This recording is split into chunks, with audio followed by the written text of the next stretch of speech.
to reach a consensus on easing the conflict in the Syrian city of Aleppo. An emergency UN Security Council meeting was called by France with the aim of trying to halt the offensive in the city to allow in humanitarian aid, but it descended into delegates trading accusations about one another on obstructing the process. The Security Council does not come together to answer the cries of the civilians that we have heard about again today because Russia, a permanent member, doesn't want to. That's it. It's very straightforward. We share the grave concern of the plight of civilians in eastern Aleppo, but easing their suffering won't happen by ending the counter-terror operation. Leaving Syria and Iraq to a terrorist caliphate and appealing to the terrorists' humanity is no alternative. This Security Council has completely failed to act. Russia has vetoed time and again to prevent the Security Council from finding the unity necessary to end this war. There's no surprise it was France and the UK who have long and blatantly pushed for regime change in Syria and who have provided generous support for militants initiated this meeting, pretending they're concerned about the situation in eastern Aleppo. This meeting was a desperate attempt to use the Security Council to save terrorists from the destruction in Aleppo. For months since the siege of eastern Aleppo began, we've met in this council to demand the basics. We've called for the Assad regime in Russia to allow unfettered humanitarian access to the Syrians in the city, for them to stop systematically bombing the city's hospitals, schools, markets, and the bases of the first responders.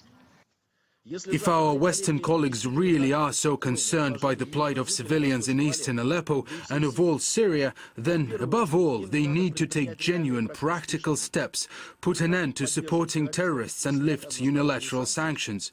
That's what required to provide genuine help. That's what Russia's doing, and not trying to use humanitarian problems to advance or achieve political goals. Russia may again use its veto to prevent this council from offering help to the desperate civilians in eastern Aleppo, as it did in October. If it does so, placing its military aims over the survival of Syrian men, women, and children, member states must swiftly consider the other tools we can employ at the UN, including through the General Assembly, to apply more effective pressure. It's not exactly clear what other tools Ms. Power was referring to.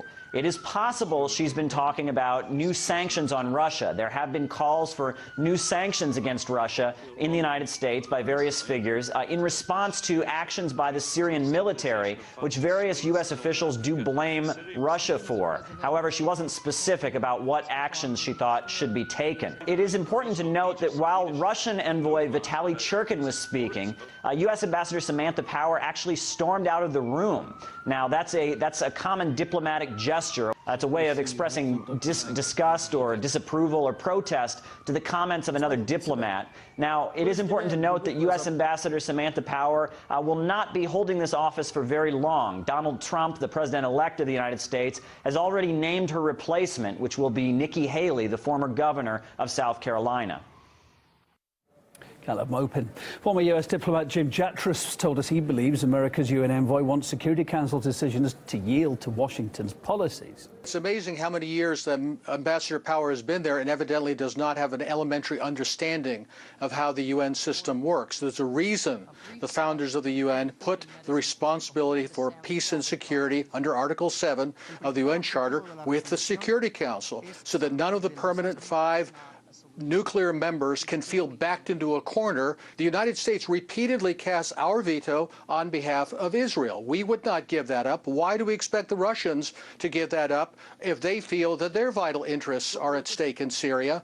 That's what the UN system was designed to do. Evidently, Ms. Power does not understand that. This is really a pathetic attempt at face-saving by the outgoing administration, the lame duck president, Mr. Obama, lame duck Ambassador Power. But the fact is, this is meaningless now. Everybody knows Assad is going to stay. Everybody knows that the only way to stop this war would be for some kind of a common position against the terrorists like Al-Qaeda, which controls East Aleppo, which American media conveniently omit referencing.